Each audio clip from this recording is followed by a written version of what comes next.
दोस्तों, पूरी दुनिया का ध्यान इस बार रूस द्वारा यूक्रेन के ऊपर किए गए हमले के ऊपर केंद्रित है। लेकिन यूक्रेन वह पहला देश नहीं है जो नाटो के विवाद के कारण रूसी हमले का सामना झेल रहा है, बल्कि इससे पहले 2008 में यूक्रेन का ही पड़ोसी देश जॉर्जिया ने भी रूसी हमले का सामना किया है, जिसका कारण वही जॉर्जिया की भी नाटो की सदस्यता लेने की जिद। तो रूस ने भी लगे हाथों जॉर्जिया को निपटा दिया और बेचारे जॉर्जिया का नाटो की सदस्यता लेने का सपना चूर चूर हो गया। इसलिए आइए 2008 में रूस के जॉर्जिया के ऊपर किए उस हमले को हम ज्यादा विस्तार में समझते हैं। हम शुरू करते हैं इस वीडियो को, जिसका शीर्षक है रशियन इन्वेजन ऑफ जॉर्जिया इन 2008।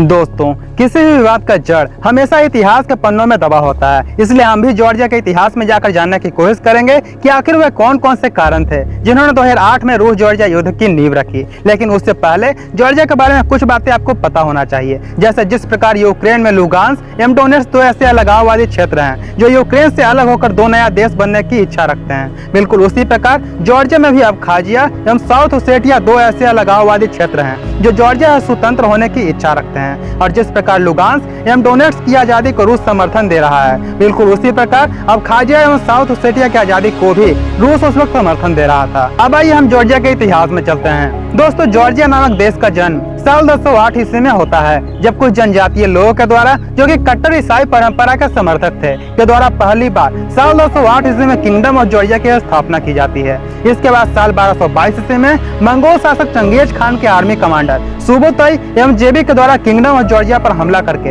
इसे मंगोल साम्राज्य का हिस्सा बना दिया जाता है। बाद में साल 1810 ईस्वी में किंगडम ऑफ जॉर्जिया को बहुत सी संधियों के माध्यम से रूसी साम्राज्य उसे अपना हिस्सा बना लेता है। साल 1917 में रूस के अंदर रूसी क्रांति होती है, जिसका फलस्वरूप रूस में जारशाही यानी कि राजा का शासन समाप्त हुआ। यह इसी के साथ 1918 में जॉर्जिया अपने आप को रूसी साम्राज्य से स्वतंत्र घोषित करता है। यह जॉर्जिया में डेमोक्रेटिक रिपब्लिक ऑफ जॉर्जिया की स्थापना की जाती है। दरअसल जॉर्जिया के अंदर विवाद यही 1918 से ही शुरू होता है। जॉर्जिया बीते 900 सालों में पूरी तरह से बदल चुका था। बीते 900 सालों में जॉर्जिया के अंदर करीब 20 से भी अधिक जनजातीय समूह का जन्म हो चुका था, जिनमें अबखाजियंस एवं ओसेटियंस दो सबसे बड़े जनजातीय समूह थे।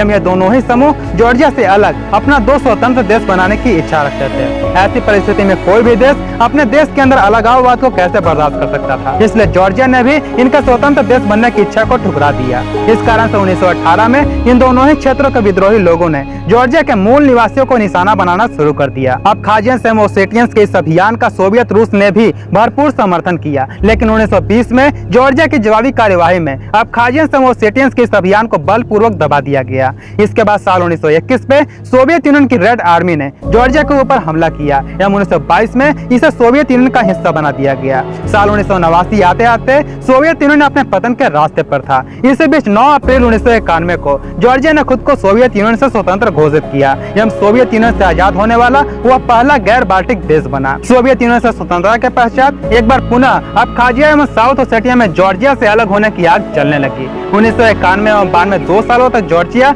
अबखाजिया एवं साउथ ओसेटिया के अलगाववाद के कारण गृह युद्ध की आग में जलता रहा। कहा जाता है कि अबखाजिया एवं साउथ ओसेटिया के अलगाववाद एवं जॉर्जिया में गृह युद्ध का रूस ने पैसा एवं हथियारों के दम पर खूब फायदा उठाया। तब जॉर्जिया ने इस खून खराबे को रोकने के लिए रूस से बातचीत करने का फैसला किया एवं रूस को इस क्षेत्र में शांति बहाल करने के लिए मना लिया और अबखाजिया एवं साउथ ओसेटिया क्षेत्र में सीज फायर करवाकर रूस जॉर्जिया एवं साउथ ओसेटिया की संयुक्त सेना को 1993 में पीस कीपिंग फोर्स के रूप में इन दोनों ही क्षेत्रों में तैनात किया गया। इसके बाद कुछ समय तक इन दोनों ही क्षेत्रों में शांति बनी रही, लेकिन सब कुछ तब पलट गया जब साल 2000 ईस्वी में व्लादिमीर पुतिन रशियन फेडरेशन के नए राष्ट्रपति चुने जाते हैं। राष्ट्रपति पुतिन एक बहुत ही महत्वाकांक्षी व्यक्ति हैं। 1991 में इन्होंने सोवियत यूनियन के विघटन को बहुत ही करीब से देखा था, इसलिए वह विघटन इनके लिए एक सदमे जैसा था। इस कारण से जब साल 2000 ईस्वी में रूस के राष्ट्रपति बने तो सोवियत यूनियन से टूटकर अलग हुए देशों पर पुनः अपना प्रभाव अर्जित करना इनका एक महत्वपूर्ण लक्ष्य था। इसके बाद दिसंबर 2001 में साउथ ओसेटिया के लोगों ने एडवर्ड कोकोइटी को अपना राष्ट्रपति चुना, जो जॉर्जिया या साउथ ओसेटिया की आजादी को लेकर काफी सीरियस थे।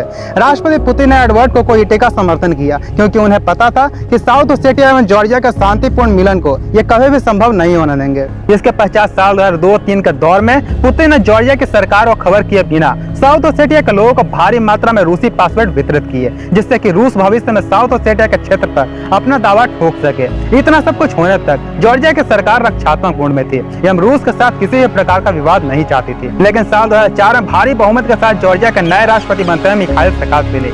मिखाइल साकाशविली एक उग्र विचारों वाले व्यक्ति थे। यह रूस के सामने झुकने की बजाय उसे उसी की भाषा में जवाब देने के लिए जॉर्जिया को पश्चिमी देशों की तरफ ले जाने के पक्ष में थे। इसके साथ ही अबखाजिया एवं साउथ ओसेटिया को पूरी तरह से जॉर्जिया में शामिल करना इनकी प्रथम प्राथमिकता थी। इसके अलावा ये जॉर्जिया को भविष्य में रूसी हमले से बचाने के लिए जॉर्जिया को नाटो की सदस्यता दिलवाने के लिए भी प्रयासरत थे। इसी दौरान मई 2005 में अमेरिकी राष्ट्रपति जॉर्ज बुश जॉर्जिया के दौरे पर आते हैं। इन्होंने जॉर्जिया में एक भाषण दिया एवं इस भाषण में इन्होंने एक तरह से रूस के ऊपर उंगली उठाई एवं जॉर्जिया में लोकतंत्र की रक्षा के लिए इन्होंने हर हाल में जॉर्जिया का खड़े रहने का वादा किया। कुछ विश्लेषकों के अनुसार जॉर्जियन प्रेसिडेंट साकाशविली ने जॉर्ज बुश से जॉर्जिया के लिए नाटो की सदस्यता हेतु इसी दौरे में सिफारिश करने का आग्रह किया था। वहीं इस युद्ध की सबसे महत्वपूर्ण घटना शुरू होती है 2 अप्रैल 2008 को रोमानिया की कैपिटल सिटी बुचारेस्ट में। दरअसल 2 से 4 अप्रैल 2008 को बुचारेस्ट में नाटो की 20वीं बैठक बुलाई गई थी। नाटो की इस बैठक के पहले ही दिन अमेरिकी राष्ट्रपति जॉर्ज बुश ने नए देशों को नाटो में शामिल करने को लेकर मेंबरशिप एक्शन प्लान को नाटो के सदस्य देशों के सामने इंट्रोड्यूस किया, जिसमें जॉर्जिया एवं यूक्रेन को नाटो का मेंबर देश बनाए जाने की इन्होंने सिफारिश की थी। इस सिफारिश को लेकर जर्मनी एवं फ्रांस ने कहा था कि जॉर्जिया एवं यूक्रेन को नाटो की मेंबरशिप की पेशकश रूस को अकारण भड़काने वाला कदम होगा। वहीं इस समिट में रूसी राष्ट्रपति व्लादिमीर पुतिन खुद बुचारेस्ट में मौजूद थे। इस प्रस्ताव के विरोध में उन्होंने 4 अप्रैल 2008 को इशारों में नाटो को धमकाने की कोशिश की थी। राष्ट्रपति पुतिन ने नाटो से कहा था कि रूस की तरफ नाटो के विस्तार को हमारे देश में हमारी सुरक्षा के लिए खतरे की तरह देखा जाएगा। एक तरह से यह पुतिन की नाटो की चेतावनी थी कि अगर जॉर्जिया एवं यूक्रेन नाटो में शामिल किए जाते हैं तो रूस के पास भी सैन्य कार्यवाही का विकल्प हमेशा खुला रहेगा।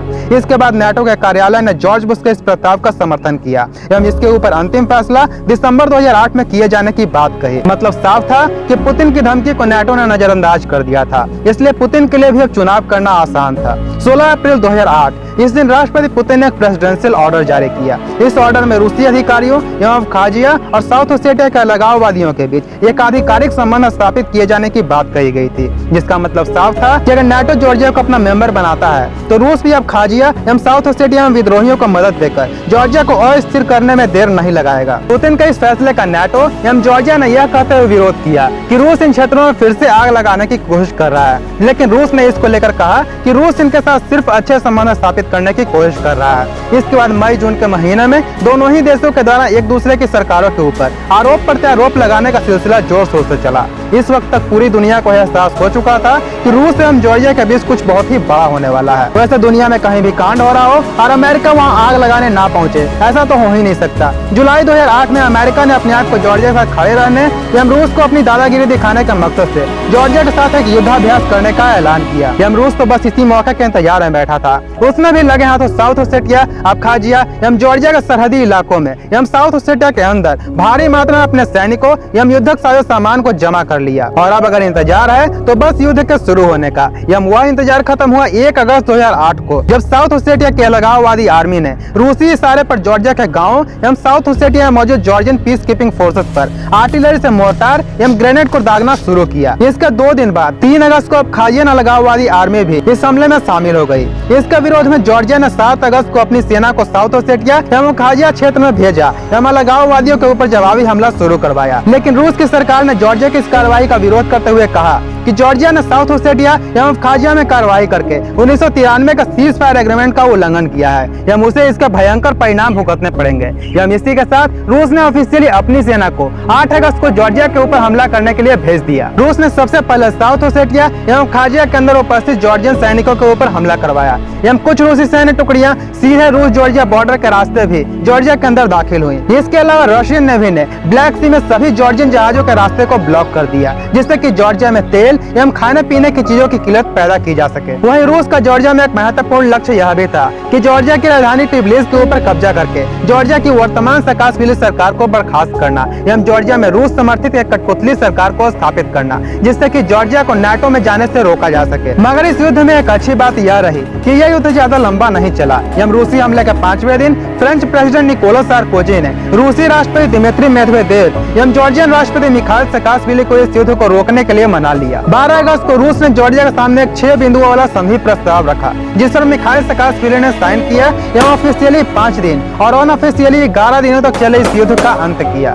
वहीं अगर हम इस युद्ध के परिणामों की बात करें तो इस युद्ध में जॉर्जिया की हार हुई एवं रूस, अब्खाजिया और साउथ ओसेटिया की जीत हुई। वहीं रूस ने साउथ ओसेटिया एवं अब्खाजिया को 2 स्वतंत्र देश होने की मान्यता भी दी एवं इन दोनों ही क्षेत्रों में अपने मिलिट्री बेसेस स्थापित किए। वहीं जॉर्जिया ने इन दोनों ही क्षेत्रों पर अपने अधिकार को हमेशा के लिए खो दिया एवं अंत में जॉर्जिया इस बात पर भी राजी हुआ कि वह भविष्य में कभी भी नाटो का मेंबर देश नहीं बनेगा। तो दोस्तों, ये था रूस जॉर्जिया युद्ध एवं इस युद्ध में कौन सही था और कौन गलत, ये निर्णय आप खुद ही कीजिए। खैर, आप 2008 जैसे आधुनिक समय के इस पहले यूरोपीय युद्ध के बारे में क्या सोचते हैं? अपनी राय मुझे कमेंट करके जरूर शेयर कीजिएगा। और अगर आपको यह वीडियो पसंद आया तो इसे लाइक और शेयर के साथ साथ चैनल को सब्सक्राइब भी कर लीजिए। खैर, हम मिलते हैं इसी यूनिक स्टोरी चैनल पर एक और दिलचस्प वीडियो के साथ। तब तक अपना ख्याल रखिएगा। आपका आने वाला समय शुभ मंगलमय हो। नमस्कार।